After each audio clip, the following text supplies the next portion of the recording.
caka yeyre nde alkali en ɗo sifa kala dabbawa fu ngam habe anda yake maga. Tappule, teddenga, ngarol, margo awdi mbondi, kosam, kusel ko ko ɓe goyti. En ɗo tawe haro julde dabbaji nder berniwol ngawdere diwal Adamawa wela lesdi Cameroun. ɗo tawe nder waynaɓe gadduɓe dabbaji mum ha ɗo sukajo debbo Fadimatu Bello waɗi jahangal be dabbaji mako diga Malodang o wardi bo be anniya e tammude.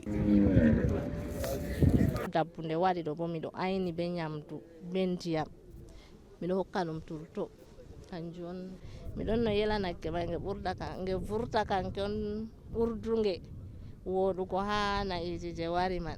Ban oɗo debbo waynaɓe kewɓe ngari diga nokkuje fere fere nder Afrika cakari ha wattam daɗo Fadimatu Bello tawama nder keɓɓe nasaraku ɓawo yettore o hokkama cahuji ɗuɗɗi. To komi yiɗi fiigo derɗiraɓe am rooɓe kam min habda min ekkita sana'a nga kanjum ɗo ɗum ɗon nder sana'a foti bo naggeɗo ko aɗon nder saare bato aɗon ha sera wuro bo aɗo hokka ɗum turto aɗo hokka ndiyam ɓe waddinama be gene aɗo ayni to ɗum ɗo yara ndiyam safta ɗum ɗo yama safta ɗum mauna.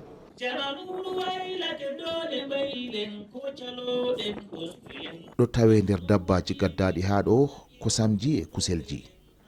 Umaru Baji ka gaynako durowo na'i kuselji ɗum dillani duuɓi ɗiɗi oɗo taskana mobre nde. Miɗo huwa ngal mi roni ngal mi tawi bo ngal ɗon nafa min ngal ɗo jogi iyaluji am mi elti ɓikkonam jonta ɓikkonam on miɗo hokkita kugal man ɓeɗo huwa ngal. Julde dabbaji warti lumo mango hawto sorroɓe e sodoɓe.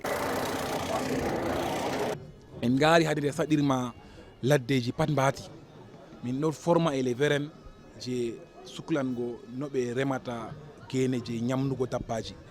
Kuje jurɓe diniyam ba andangal no ɓe sippirta no ɓe waɗirta heɓa soggum sala to be andugo himɓe. Baali, be'i, pucci, geloɗi, gertoɗe dabbaji kewɗi gaddama haro nokkure nde. Jagorɗo halfinaɗo durgol e ngawol on ardani mobre nde banko wowa. Julde dabbaji hikka waɗama dow taskaramji ardiɗo lesdi ngam ustuki soduki nyamande diga lesɗe yaasi. Filu kosam ɗo yaha yeeso. Nafoda hawritirde nde eri kerol lesdi ndi. ɓiɓɓe adama en ngari diga Chad, Nigeria e lesɗe goɗɗe. Sebe vira mobgal cuklantogal durgol nder tayre Afrika cakari fuu yerɓe lutanowo ɗum ha ɗo. Min waɗi passeport dabbaji ngam ha hoytina jahale dabbaji hakkunde lesɗe Afrika cakari.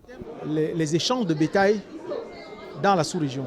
Ha Nigeria jonta pellel ha gayi handi ha dura fu ɓe wartiri gese be ci'e ngam himɓe ɗuuɗi ngam majum ko nde a tawa woodi kaɓe hakkunde duroɓe be waynaɓe to kanjon min ɗo haɓa min laara ko handi waɗana waynaɓe ɗo heɓa kaɓe ɗo usta. Julde nde latti jeenayabre ko julde dabbaji fuɗɗi waɗego nder berniwol ngawdere. Nder maare ɓe mbaɗi jonde nde dawridal ngam heɓgo dabareji ittugo saɗirmaji ɗi waynaɓe gontiri. Si yimɓe sañdia waɗa dabareji kesi dole mum ta'a babal pamaral remana nayi may koɗi ñaama darna ɗi babal gotel dedei ko a durna non ngaari duuɓi 5 fu warta duuɓi 3 ndi heɓan ndi yottan darajaji a sorran non ndi duuɓi 5 may go. Hakkunde gaynaka asliha mbowaka beka ande kese hoytino ha durgol ardiɓe julde dabbaji ɗo dogi ɗo ɗaɓɓutuggo dabareji no sana'a durgol yaharo yeeso.